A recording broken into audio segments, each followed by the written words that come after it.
Welcome to Driving the Line, the pursuit of safety, where we talk about the real issues out on the road, focus on safe driving, and learn industry best practices from your hosts Kenny Ray, Mike Bohan, Jim Seibert, and Barry Harrison, and the hopes that by driving the line, we get more drivers home safe and sound. This podcast is made possible by Marsh McLennan Agency. Hello, everybody, and welcome to Driving the Line, the pursuit of safety. I am your podcast host today, Jim Seibert. I am joined by Kenny Ray and Mr. Barry Harrison, my two friends and colleagues, co-workers in this life of safety. We got a topic that we've talked about in the past, but we're going to join some other topics with it today because it seems like seasonally they align well. And so we're going to have a free-for-all and cover quite a few things. We're going to talk about school zones, new teenagers on the road, and it's coming up on fall harvest. I know that we've got wheat harvesters cruising, those custom harvesters. They're all over the country right now. I've got personal friends that are up in the Panhandle in Nebraska, cruising into South Dakota. I know that they're headed west of here, where I'm at in Oklahoma, and there's a lot of crops getting cut right now, not to mention hay season and bales that may or may not be tied down. Barry, I'm pointing the finger at you. Never would I ever.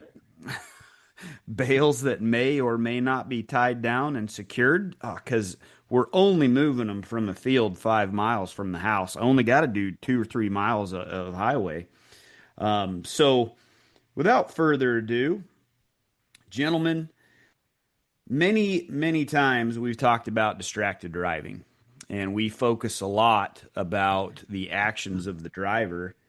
Sometimes we fail to talk about the other people, the pedestrians, that are not paying attention. And all that driver can do is react to what's in front of them, assuming that they're paying good attention. I got my son. My son is turning 13 next month. And he is chomping at the bit to get that farm permit that his sister got. And they're two different individuals, right? You got two different kids. One's responsible. One would walk into a wall if you weren't looking out for him, pointing them in the right direction. And they got these distractions. So real quick around the room, hey, when you're walking across city streets, when you're moving from one event to another, what are you thinking about when you're walking? Well, Jim, I'll pick up first. And everybody knows that listens to our podcast, I'm the old guy on our team. And I'm going to tell you not to be arrogant and certainly not to sound holier than thou. But I'm not of the generation that walks down the sidewalk looking at my cell phone. I don't do that. I practice what I call situational awareness. I want to know what's going on around me.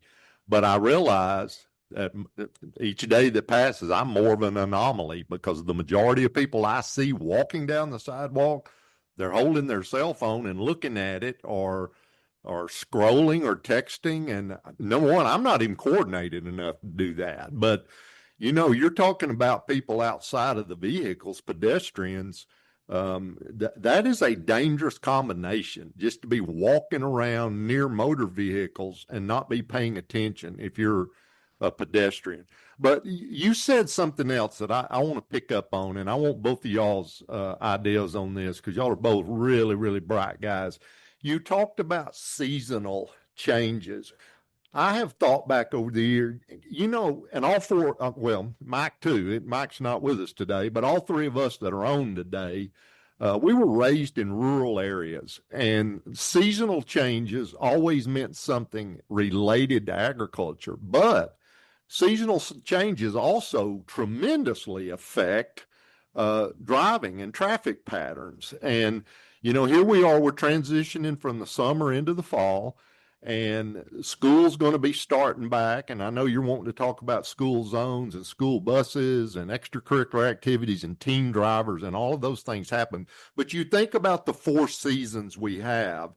If you start at the first of the year chronologically, which is still right smack dab in the middle of winter, we're talking about winter driving and everything that's associated with being on ice and icy conditions and short daylight hours. When we talk about the spring, we're talking about people getting spring fever. They're ready for the winter to be over. They're wanting to be outside more.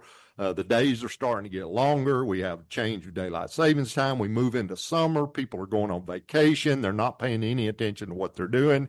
And now we're talking about the transition from the summer into the fall. And I know the two things you're going to lead us on today is talking about this whole idea about back to school and everything related to that, and the changes that take place in our ag sectors because of the change of the seasons. And again, the three of us never ever lose sight of the fact that this is a trucking podcast, and so our audience primarily professional truck drivers. And so, ladies and gentlemen that are listening to our podcast, and Jim's going to lead us, I know, through a very interesting discussion of this, but we're just, the whole purpose of this podcast is to refresh your memory that with the change of seasons, you're fixing to start seeing different vehicles on the road. You're going to see school buses. You're going to see kids around schools. You're going to have very inexperienced teen drivers that just got their driver's license and are getting to drive to school. And you're going to see farm equipment out on some of these rural highways that you haven't seen in a few months because it's time for them to be back out with that. So it just reminded me, Jim, when you said the word seasonal, how profound that really is directly correlated to the movement of traffic on public highways. And I don't think we can ever lose sight of that. You know, it's not just the change of weather, it's significant changes to everything we do in the safety world. Yeah, Kenny, you nailed it. I appreciate you adding in there. Barry, do you have a highway that goes right smack dab through the middle of Fairfax? We do. And, you know, I've heard from you on multiple occasions that it may not be the smoothest of highways. Here through through Fairfax, you know, it's Highway 18, and yes, it runs right smack dab that we call Highway 18 Main Street here, and that's where, you know, the town was set up around it, and you see all those beautiful old buildings that sit downtown, and so yes, we do. We have a State Highway 18 runs right smack dab through the middle of Fairfax. And this is off my script, that question, because Kenny really put some good thoughts into my head. Morrison, Oklahoma has Highway 64 that rolls right through as well. And we've got multiple oversized loads, multiple farmers, multiple 18-wheelers delivering produce and groceries and fuel and these wind turbines and you name it, everything that keeps America running is delivered on a truck, and they've got to get through these small communities. And so I think a pretty good overlap here is these small towns do not necessarily have adequate infrastructure. They don't necessarily have adequate signage, adequate road markings. They may or may not have definitive crosswalks anywhere along the line. But yet in my hometown here, I've got an elementary school on the south side of Highway 64, and then the high school is on the north side. And event centers are on multiple sides, and throughout the day, children will be being escorted back and forth across as the time of the day changes. And so this is not a city thing. This is school buses are stopping on the edges of highways and putting out their red stop sign and reflectors. And the unfortunate thing is sometimes they're just up over the next hill. Yeah. And they're just around the next bend. And they're not always in a perfect spot.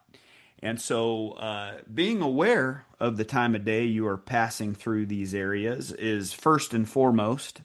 And number two that comes to my head is realizing that even though these youngsters may not be like driving through a college town or a city where everybody's plugged into their stuff and eyes glued on screens, or they've got their big old headphones pumping music into their head, these youngsters are not aware of what's going on at all times. And so they may have something on their mind of getting home and playing ball in the backyard, or getting home and seeing what mama or dad's got for a snack for after school.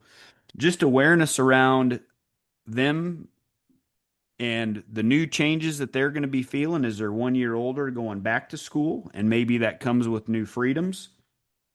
New drivers. I alluded to it just a few minutes ago, but you are absolutely going to be coming up on new drivers. And I know state laws are different, and we've discussed. My daughter, Evie, 14 years old with her farm permit, in a Jeep that max speed goes 50.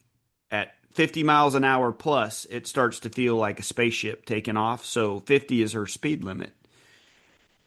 Imagine driving an 18-wheeler down a 65-mile-an-hour 2-lane highway with no shoulder, coming up on somebody up over the hill. And so awareness around that, dealing with the frustration that you've got time hacks to make, and encountering somebody that's just driving slower, you know that's going to happen, and they're going to make some mistakes as they're learning to drive as well. Any more comments on the school zones and the new drivers, guys?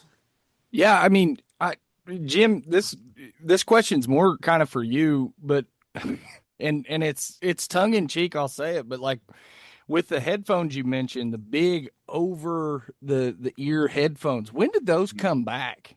Because it seemed like we had them as kids, and then we went to the small little earphone, and now it's like we want this whole thing that covers the whole ear, where I mean, and I've had them on and you cannot hear a thing. Yeah. And these kids are pumped going back to school, walking down the road, and like I said, you can't hear anything out of it. They've got the noise canceling technology, and that bass is bumping, and they're having a good old time. And it just I was telling you guys before we got on that I've been to Stillwater, where Jim and I went to college, and I was trying to show my kids the campus and just how beautiful it is. And we went right down the middle of campus, and but I was quick to tell my girls, now look at how everyone is walking, and they aren't paying any attention. And that really, really hit me and resonated with me, because I'll be honest with you guys, and I'm sure you're kind of the same way. When I go into areas like that, I think, especially me, I think about when I was driving an 18-wheeler trying to deliver fuel or anything else into those packed communities. So I guess, my question still remains, when did those come back? Well, I'll answer that a little bit with a story here. We had a 1986 Ford Tempo, and it was brown, and it was a manual transmission, and the radio went out. And so I had a Walkman, and I would drive around with the Walkman earbuds in, and I remember it was the Marshall Tucker Band tape in there. And because my dad watched me from the kitchen window, walked out, and he said, "You cannot have anything that interferes with your hearing, your audio capability. You got to listen to your vehicle. You need to listen for horns." And he took that and he kept it for like a week, but then he said, "Hey, good music selection though." So you bring that up, and it's a further distraction, and the word deliberate kept popping into my head when you were talking. And Kenny is one of the most deliberate people that I know when it comes to his stance on safety. Sometimes my farming background creeps up to haunt me and show its ugly face a little bit. When I say Kenny is deliberate, his world revolves around safety, and he focuses on the actions that he is taking. And even when he mentioned, he keeps 360 awareness when he is walking somewhere. That's also for a safety of others, and that comes with him being a protector, a server of civilians, and that's in him. And so when I think of being deliberate, yeah, no headphones when I'm driving. Don't care what the radio's doing. When I'm making a crosswalk, I'm choosing it's time to put the phone in my pocket. It's time to, I need to hear, because I could probably hear a motorcycle or a car coming down the road, but I can't, even if for some reason I'm not, visually aware. So being deliberate in the actions and a little bit of coaching, but it's tough to coach some older teenagers, some college kids that have already got all of life figured out yet, or they've got it. But I can start with my kids. You start with yours, and every opportunity I have to speak at the school about farm safety, about driver safety, I'm going to take those opportunities, because if we can, we've had like 4 or 5 wrecks this year, teenage kids. And one of my friends was involved in one of the wrecks with one of the teenagers from school. It's got a profound impact on a community. And so, no doubt, deliberate with our intentions and deliberate with our actions and the deliberateness of what we communicate. I'm tickled to death that you two guys talked about those headphones and distractions and all that, because, and Barry, you're the one on our team that's got a CDL. I think about our professional truck drivers out there. I think about our safety directors that are thinking about, what can I talk about at my next safety meeting or whatever. And, if you distill all this down, kind of a core thesis of the things y'all have been talking about is the kids that are around these schools and the kids that are getting on and off school buses and the kids that are walking around with these high-tech earphones on, they're not paying attention. So professional truck drivers have just got to realize, in fact, I distill it down to an equation. If you see a school bus equals small children. You see a school equals children. And children don't pay attention. And so our professional truck drivers, when you see a school bus, you just need to think, it doesn't matter if that bus is empty and a maintenance guy is driving it. You just need to think there's children. School bus equals kids. School zone equals kids. And I know in Oklahoma, it's just like Texas. High school football is a religion. And Friday nights, y'all are talking about these highways that run through these small towns. You're going to have a Friday night football game. There's going to be different traffic patterns in and out of that school as people are coming in. You've got school buses carrying band kids. You got school buses from the visiting team that's coming in. And, Jim, it goes back to what you're talking about, these seasonal changes. Both of you guys are avid college football fans, and I am too. And we know the fall, that means college football. It also means high school football.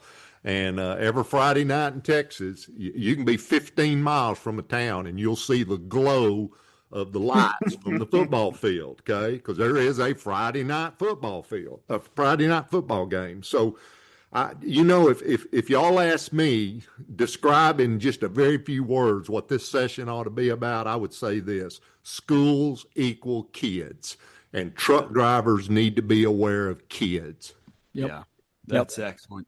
Being aware of the hazard that is present is what kind of kept resonating to me, and it sounds a little kind of dark to say that kids can be hazards, but I mean, to Kenny's point, to Jim's point, to my point, they don't always pay attention, and they can be a hazard for you. So yes, please slow down and be aware of that hazard that's present. And before we leave this topic, all three of us were raised in rural areas. And I'm just going to guess. I've never asked either one of y'all this question, but I'm going to guess at some point when all three of us were little boys, and I realize for me that was a long time ago, my guess is every one of us was on a school bus at some point in our life, okay? Now, here's where I'm going with this. As we go into this fall seasonal change, the days are going to start getting shorter. And if you take some of these rural areas, some of the kids that live farthest from the school, the ones that are picked up very first and are dropped off very last, some of those kids get picked up 6 a.m., 5:45 in the morning. Yep.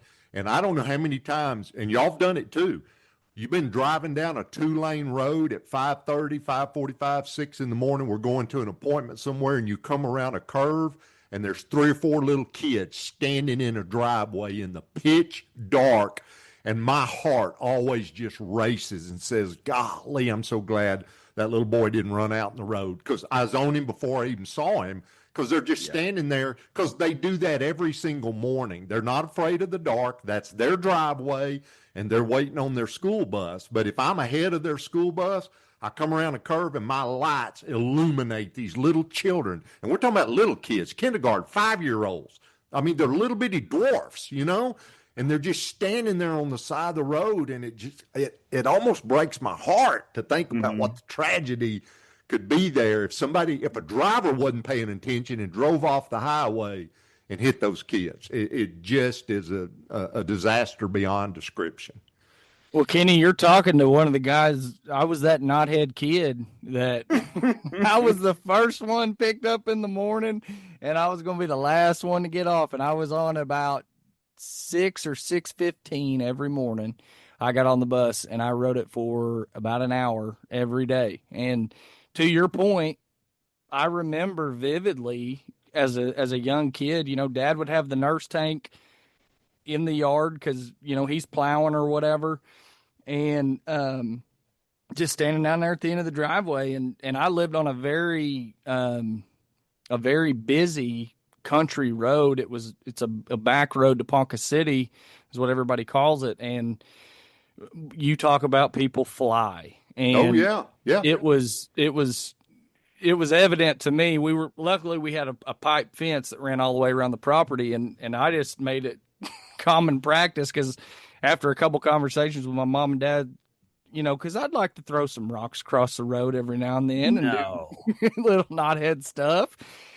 They finally told me, you know, you will stay behind this fence until Charlie Parker, my bus driver, would pull up, and then I could proceed and do it. But it took them a couple times telling me, and then finally realizing just how dangerous it really was. And you got to think, this is in the heart of harvest. Yeah. You know, so they're pulling weed out, they're pulling everything out, and I'm seeing trucks just, you know, fly by because they've got to make several loads that day. They're going to the co-op and getting on with it. And no doubt.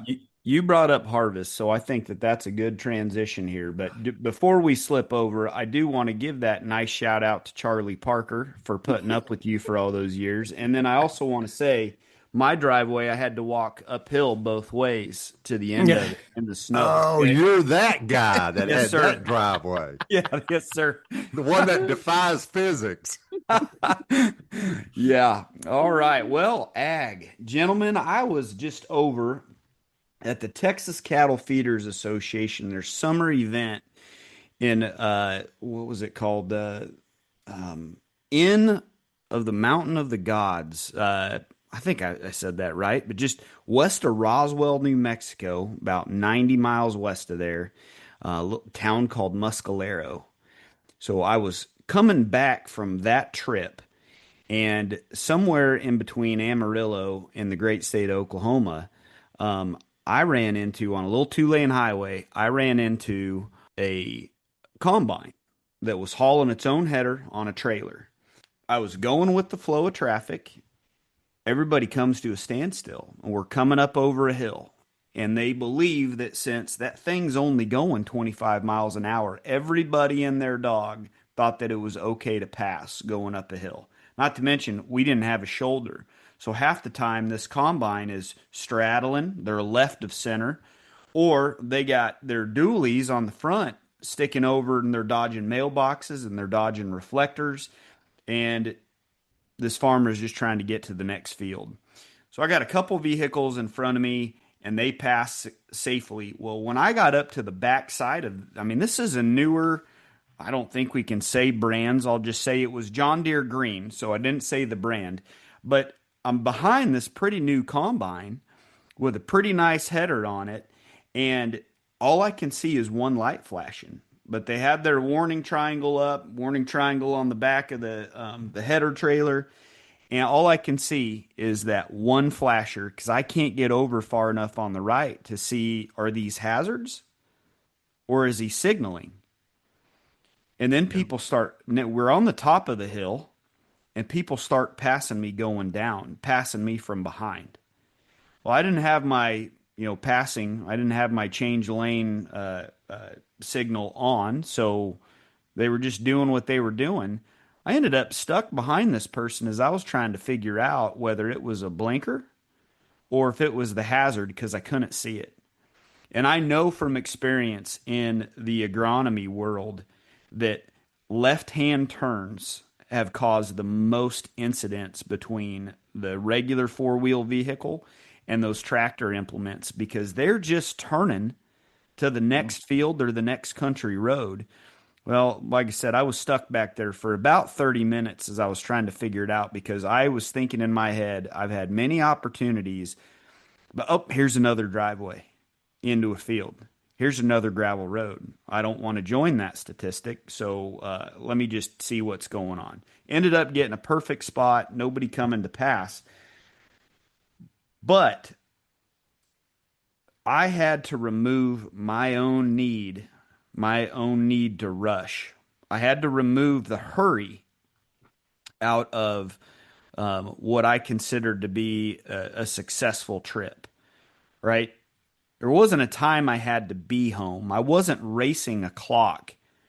But when I'm on the road, I just want to get home. Yeah. No, I want to get home as fast as possible. Instead of as fast as safely, well, I try to drive the speed limit. But if I'm getting pressure, sticking with the speed, the speed of traffic, that's sometimes the safest thing you can do. And I think of driving through Houston and 10, 15 lanes across, that's crazy. And you are a hazard if you're going 30 under the speed limit. But no doubt. This little incident that's so recent, I felt it worth sharing. That I'm not saying I did everything right. I probably annoyed a lot of people, but no crashes happened. I'm hoping that the producer, that farmer that was in the vehicle, got safely wherever they were going. And I'm thankful that I had a moment of clarity to just say, well, try to stink and verify. Try to catch that piece of farm machinery in between driveways or in between county roads. Because I know he ain't turning to ramp through the ditch and hop that barbed wire fence to get in that field. Now I'm pretty sure he ain't turning left or she ain't turning left. So that equipment, some tractors can get up to 35, 45 miles an hour now. That's a heck of a lot better than they used to be. It speeds up a little bit. But my caution to those listening, 18-wheelers are long and they can't stop on a dime. If you see something over the horizon that's a farm piece of machinery, I know that you know this. I've got to say it. You got to slow down and pick your timing well. And realize that the left-hand turns, that percentage is so high. The left-hand turns, it never ends well for the four-wheeler. And I'm sure that it's catastrophic if it involves an 18-wheeler passing. You did such a good job describing that experience. I could just see it in my mind. I got a mental picture of that. And I know what you drive. And again, we don't name brands on here, but you drive a vehicle that probably weighs 4,000, 4,500 pounds. It'll accelerate pretty well on its own. And still you had to wait till an opportune time to get around that combine. Now imagine if you're driving something that's 70 feet long and weighs 80,000 pounds and it does not accelerate well. Pulling out and trying to get around that combine, and Barry, again, you're our professional driver. That's a no-win situation unless you've got a designated passing lane where that highway widens up and gives you a spot. I want to encourage our truck drivers listening, just stay behind that piece of farm equipment till he turns. You are not going to be able to get around him safely. Yeah, definitely. And it's really neat to me that we get to kind of marry these two topics because, Jim, to your point of when you see that in the road and you're not sure, I would caution every one of our professional drivers to, especially if you're somewhere where you're not familiar with, if you see a school bus driving down the road, you should act the same way because you don't know when that next bus stop's going to come. Mm-hmm. It's the same as that tractor that you're not sure when he's going to turn. and it's not worth the 10 minutes, the 5 minutes you're going to save by getting around them. It's just Yeah, not. no doubt. No doubt. We're a little bit away from corn harvest. I tell you what, this corn, this weather, things are growing like apps. It's just insane. The amount of rain that at least I've had, and they're calling for 11 more inches just this week. I've already had over 30 since April, and I don't mean to boast. There is such a thing as too much rain and too little rain, but this corn harvest is fastly approaching, and I'm not going to ask you to admit it, Barry. Right? You've hauled a heavy load or two. I'm not going to ask you to say what it was or what your number is, but when I hear or used to see farmers pull across the scale at 110, 115,000 pounds, grossly overloaded. And those, let me tell you, as a guy on here that has weighed trucks for a living, those aren't always just going from the field to the elevator. I used to catch southbound Oklahoma grain haulers headed to the Port of Houston, and I've got a zillion of them over 100,000 pounds on a U.S. highway and an interstate, and on top of that, running 80, 85 miles an hour. So. Yeah, the Oklahoma grain haulers. You boys have quite a reputation up there. Getting paid by the ton, you gotta. So I bring that up to say, my uncles and I grew up. They didn't let me drive the fun stuff. I just drove a lot of straight trucks, hydraulic straight dump trucks. Tough to overload those, by the way, but. You professional drivers, you are, and it doesn't have to be a tractor, doesn't have to be that old square body truck that's hauling 3 anhydrous tanks that have a serpentine effect going down a highway, probably 30 miles an hour faster than they need to be driving. Watching out for that grain truck that's obviously a grain truck, you can make an assumption, and I'm not going to pigeonhole all of them. Kenny, you just affirmed something that I've been trying to share. I mean, we got the Port of Catoosa here. We got grain that's getting moved all over. And as these ag folks have said, if I want to stay profitable, I want to make that money. Sometimes my local co-op down the county road ain't the right thing for me to do. I'll make a significant margin per bushel if I haul it, and I'm hauling it into the city. I'm hauling white corn to the tortilla factory. I'm hauling grain farther than I ever have with these. I'd like to call them better. They're better trucks than they used to have. But Kenny, you've seen them. These guys pulling over. These are farm trucks and pre-trips and all of that other stuff. The ag community, farmers. A lot of them don't fall under the same regulations. Kenny, am I accurate? Yeah, that's true. There's usually restrictions on it in terms of distance from the farm and a certain kind of license and those sorts of things. But there's no doubt during harvest season you're going to find trucks that are out of compliance with the law. That's just the fact of life. But you mentioned about loading in the field and going to the elevators. It also reminded me.